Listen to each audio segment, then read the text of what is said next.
الرجیم بسم اللہ الرحمن الرحیم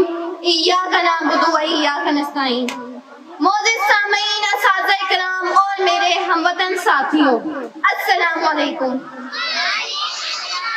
مجھے آج اس موضوع پر تقریر کرنے کا موقع ملا ہے، اس کا عنوان ہے یوم دفاع پاکستان۔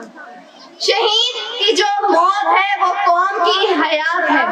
جناب صدر 1965 کی جنگ میں اس وطن کے جنرلوں نے امن و سلامتی کے عزم کو لے کر وطن کی خاطر وطن کے دشمنوں کے عزائم کو خاک میں ملا دیا۔ کبھی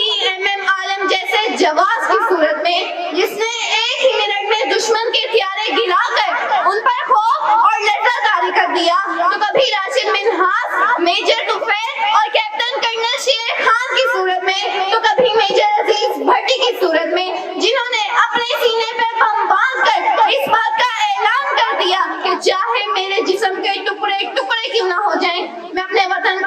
کو بچا کے رہوں گا۔ جب بھی گھیرا تجھے ظلمتوں نے کبھی،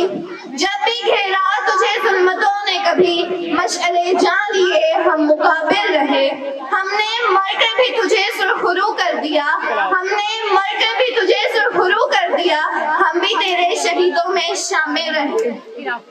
جناب صدر، ہمارے دشمنوں نے یہ بات بڑے فخر سے کہی تھی کہ ہم صبح کا ناشتہ لاہور میں کریں گے، لیکن سلام ہو ہمارے وطن کے جانباز سپاہیوں پر، جنہوں نے انہیں ناشتہ تو کیا، ایسا لنچ کروایا کہ شاید وہ اس لنچ کو کبھی نہ بھولیں گے، کیونکہ شہید کی جو موت ہے وہ قوم کی حیات ہے۔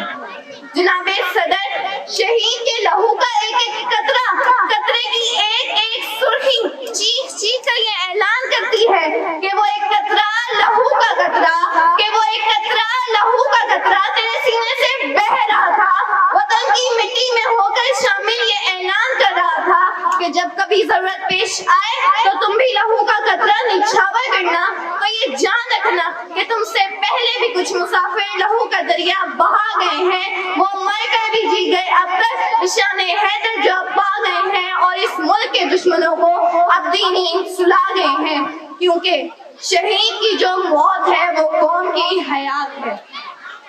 جناب صدر، میں سلام پیش کرنا چاہتی ہوں اپنے وطن کے جانباز سپاہیوں کو، جو وطن کی امن و سلامتی کی پکار پر فضا میں نعرہ تکبیر کی صدا بلند کرتے ہوئے، لبیک کہتے ہوئے اپنا لہو گرا کر وطن کی سرحدوں کی حفاظت کرتے ہیں۔ کبھی اعتزاز حسن کی صورت میں، جس نے قوم کے مستقبل کو تباہیوں سے بچا لیا، تو کبھی 130 ننھے شہیدوں کی صورت میں، جو خود تو آرمی پبلک اسکول میں شہید ہو جاتے ہیں، لیکن ان کے بچے اور دوست دوبارہ اس اسکول میں تعلیم حاصل کر کے دشمن کو یہ پیغام دیتے ہیں کہ مجھے خود بھی پڑھنا ہے اور اپنے بچوں اور دوستوں کو بھی پڑھانا ہے، کیونکہ شہید کی جو موت ہے وہ قوم کی حیات ہے۔ لہو جو ہے شہید کا وہ قوم کی زکات ہے۔ اللہ پاک وطن عزیز کو قائم و دائم رکھے اور شہداء کے درجات بلند فرمائے۔ پاکستان زندہ باد۔